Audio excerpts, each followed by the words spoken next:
గోధుమలకు నీతి వడ్లకు నీతి పెట్టింది గోధుమలకు నీ ఉత్తర భారతదేశంలో నీ గుజరాత్లో నీ ఉత్తరప్రదేశ్లో వండే గోధుమలకేమో ధర వేస్తేవి నా తెలంగాణలో వండే వడ్లకు ధర కమ్మి చేసిండా లేదా ఈ బీజేపీ వాళ్ళని నేను అడుగుతా ఉన్నా ఇది सबके साथ सबका विकास है ये पूरा बकवास है ये एक बीजेपी वाला पूरा बकवास बात करते हैं सबके साथ बकवास हमारे युवा के साथ बकवास हमारे मुसलमानों के साथ बकवास हमारे दलितों के साथ बकवास हमारे किसानों के साथ बकवास हमारे महिलाओं के साथ पूरे बात बकवास पूरा बकवास बात ఒక్కటన్నా న్యాయం చేసిందా నేను అడుగుతున్న మోడీని నేను అడుగుతున్న బీజేపీ ప్రభుత్వాన్ని నువ్వు మీరు ఎక్కినాడు 1400 వడ్లకుండే 1400 గోధుమలకుండే ఇప్పుడు మాకు ఎందుకు 216 రూపాయలు కమ్మి చేసినావు మీరు ఆలోచించండి ఒక ఎకరాకు ఎన్ని వడ్లు వస్తాయి మనకు 30 క్వింటాల వడ్లు వంటాయి మంచిగా వంటే 35 క్వింటాలు వస్తాయి 30 క్వింటాలు ఇంటూ 216 రూపాయలు అంటే 7000 రూపాయలు వాయినా అంటే ఒక ఎకరా మీద బీజేపీ మోసం వల్ల బీజేపీ చేసిన కుట్ర వల్ల నా తెలంగాణ రైతుకు ఎకరానికి 7000 రూపాయలు నష్టం ఇవాళ బీజేపీ చేస్తున్నది అరే 8 ఎంపీలు కలిసి ఒక్కడని అడుగుతున్నా అరే నీ గోధుమలకు ధర ఎట్లుంటది రా భయ్ నా వడ్లకు తక్కువ ఎట్లుంటదని ఒక్క బీజేపీ ఎంపీ అడుగుతాడా పార్లమెంట్ లో కేంద్ర మంత్రి కిషన్ రెడ్డి అడుగుతాడా కేంద్ర మంత్రి బండి సంజయ్ అడుగుతాడా వడ్లకో నీతి గోధుమలకో నీతి ఇది ఎక్కడి నీతి అని అడగాలనా వద్దా ఈ కొడుకులు అడగరు ఇవాళ 3 ఎకరాలు ఉన్న రైతుకు ఫసలుకు 20,000 రూపాయలు పోతలేవా వానకాలం 20,000 వాయి యాసంగి 20,000 వాయి అంటే 40,000 రూపాయలు అయితే పిల్లల ఫీజులు వెళ్ళాయా ఓ చిట్టి కట్టుకోమా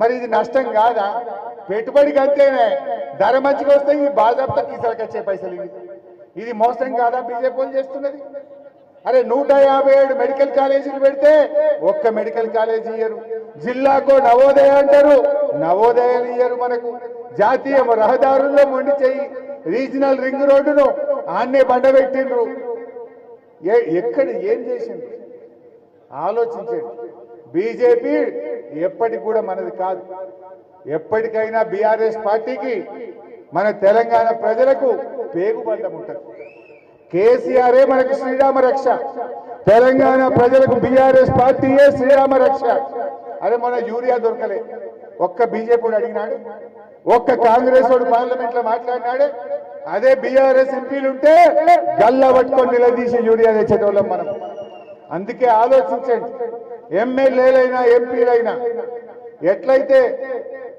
ఏదో సామెత ఉంటుంది తెలంగాణలో ఇది మట్టి పనికైనా ఏటి పనికైనా మనోడు ఉండాలి అంటారు మరి తెలంగాణకు కూడా అది ఎమ్మెల్యే అయినా ఎంపీ అయినా గులాబీ కండువా వాడు ఉంటేనే తెలంగాణకు శ్రీరామ రక్ష ఇప్పుడు ఆంధ్రప్రదేశ్ లో తెలుగుదేశం వాళ్ళు ఉన్నారు ఢిల్లీలో ఇప్పుడు ఏమైతుంది పైసలు అంటే బడ్జెట్ పెట్టంగానే ఢిల్లీ బడ్జెట్ లో అమరావతికి ప్యాకేజ్ విశాఖ ఉక్కుకు ప్యాకేజ్ విశాఖపట్నంకు అదేందో రైల్వే జోన్ ఎందుకు వస్తున్నాయి పైసలు అంటే ఒక రీజనల్ పార్టీ బలంగా ఉంటే ప్రాంతీయ పార్టీ బలంగా ఉంటే ఢిల్లీ మెడలు వంచొచ్చు డబ్బులు తెచ్చుకోవచ్చు ఇప్పుడు ఏమైంది 8 కాంగ్రెస్ 8 బీజేపీ 8+8 16 అయితే లేదు గుండు 0 రూపాయి ఎత్తలేదు అందుకే బీఆర్ఎస్ ఉండాలి జాతీయ పార్టీలు కాదు ఎప్పటికైనా తెలంగాణ ప్రజల ఇంటి పార్టీ తెలంగాణ తెచ్చిన పార్టీ బీఆర్ఎస్ పార్టీయే తెలంగాణకు శ్రీరామ రక్ష కేసీఆర్ ఉండగా రైతుల కోసం ఆలోచించండి మహిళల కోసం ఆలోచించండి దళితుల కోసం ఆలోచించండు బీసీల కోసం ఆలోచించండు కానీ కాంగ్రెస్ ఏంటంటే ఢిల్లీకి మూటలు మోసుంటనే బిజీ ఉంటుంది ఇలా కర్ణాటకకు పోయిందట ముఖ్యమంత్రి ఆడ ఎంతసేపు వాళ్ళ హైకమాండ్ ఇప్పుడు ఆయన ఖార్గే గారు కర్ణాటకలో ఉంటే ఆడికి పోడు కేరళకు ప్రియాంక గాంధీ పోతే ఆడికొరుకుడు ఢిల్లీలో రాహుల్ గాంధీ ఉంటే ఆడికొరుకుడు ఈయన కేరళకు ఢిల్లీకి కర్ణాటకకు ఈయననే బిజీ ఉన్నాడు ఏడ తెలంగాణ గురించి పట్టించుకుంటాడు పోయినప్పుడల్లా లెక్కప్ప చెప్పాలనే ఆడ మూటలప్ప చెప్పాలనే బీహార్ ఎన్నికలకు పంపాలనే ఇది తప్ప ఏమైనా ఉండదా అంతా ఆర్ఆర్ ట్యాక్స్ ఎక్కువైపోయింది తెలంగాణలో అందువల్ల మనం ఆలోచించండి మన బీఆర్ఎస్ మన కేసీఆర్ ను ఇలా అందరు యాద్ చేసుకుంటున్నారు ఇలా ఊర్లలో ట్రాక్టర్లు నడుస్తున్నాయి మూలకు పడ్డాయి గా చెత్త బండ్లల్లా డీజిల్ పోయడానికి కూడా పైసలు లేవు. ట్రాక్టర్లను కనీసం సర్వీసింగ్ చేసే దిక్కు లేదు. అరే కేసీఆర్ గారు ఉండగా ఊరూరికి ట్రాక్టర్ కొన్నాడు, ట్రాలీ కొన్నాడు, ట్యాంకర్ కొన్నాడు, ఫ్రంట్ ప్లేట్ కొన్నాడు, డంప్ యార్డ్ కట్టిండు, వైకుంఠ ధామం కట్టిండు, నర్సరీ పెట్టిండు. అరే ఈ దసరా పండుగ వస్తే బుగ్గలన్నీ వేసినారే. సర్పంచ్ల బిల్లులు రాకపోయా పంచాయత్ సెక్రటరీలు అప్పుల పాలైపోయింది. సగం ఊర్లలో బుగ్గలు కూడా ఎరుగుతలేవు. బతుకమ్మ పండుగకు గడ్డి కూడా చెక్కలే, రూపాయి లేకుండా అయిపోయింది. నేను అనేది ఒక్కటే, కేసీఆర్ ఉన్నప్పుడు వచ్చినాయి ఎట్లా, రేవంత్ రెడ్డి ఉన్నప్పుడు వస్తలేవట్లా. ఆలోచన చేయండి. ఈడ కమిషన్ రాదు కదా, బుగ్గలెత్తే గడ్డి చెక్తే కమిషన్ రాదు కదా, చెత్తెత్తితే కమిషన్ రాదు కదా. రేవంత్ రెడ్డి ఆలోచన అంత వేరే ఉంటుంది. ఇవి ఆలోచించండి, ప్రజలను చైతన్యపరచండి, ధైర్యంగా ముందుకు పోండి. ఎవడన్నా మీ మీద కేసు పెడితే పింక్ బుక్ లో రాసి పెట్టండి. వన్ సంగతి గవర్నమెంట్ వచ్చినాక చెప్పుదాం. ఎస్ఐలు సిఐలు ఎవడన్నా ఎక్కువ మాట్లాడితే, ఎక్కువ తిప్పలు పెడితే, ఆఫీసర్లు ఇబ్బంది పెడితే వాళ్ళకి చెప్పండి, మళ్ళీ వచ్చేది బీఆర్ఎస్ గవర్నమెంటే, మా కేసీఆర్ కి చెప్తాం, మా హరీష్ అన్నకి చెప్తాం, పింక్ బుక్ లో రాసి పెట్టాం, జాగ్రత్త బిడ్డ అని చెప్పండి. ఏం శాశ్వతమా? ఇప్పుడు ఎవరిని కలిసినా ఒకటి చెప్తున్నారు, రేవంత్ రెడ్డికి అర్థమైందో లేదో కానీ తెలంగాణ ప్రజలకైతే మంచిగా అర్థమైంది.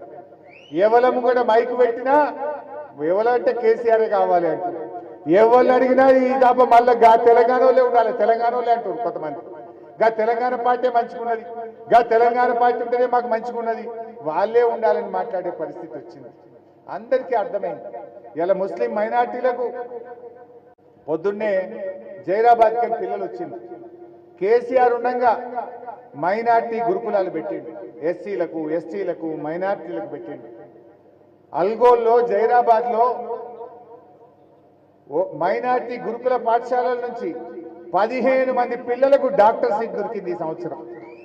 అంటే ఎంత గొప్ప. ఒక ఆయన ఆటో డ్రైవర్, ఆయన బిడ్డకు డాక్టర్ దొరికింది. ఒక ఆయన ఉల్లిగడ్డలు అమ్ముకుంటాడట జైరాబాద్ మార్కెట్లో, ఆయన బిడ్డ డాక్టర్ అయింది. అంటే ఇది కేసీఆర్ పుణ్యం కాదా? ఇలా ఎస్సీ, ఎస్టీ, బీసీ, మైనార్టీల కోసం గురుకులాలు పెడితే వాళ్ళ పిల్లలు డాక్టర్లు, ఇంజనీర్లు అవుతున్నారు. ఒక్క జహీరాబాద్ గురుకులంలో 15 మంది పిల్లలకు ఎంబీబీఎస్ సీట్ దొరికింది. చాలా సంతోషం అనిపించింది నాకు ఈరోజు. ఇగో ఇది కేసీఆర్ విజన్. 100 ఏళ్ల ముంగడికి కేసీఆర్ ఆలోచించిండు. రేవంత్ రెడ్డి ఈ పొద్దుకెడికి నాకేం దొరుకుతుందని ఆయన ఆలోచిస్తుంది.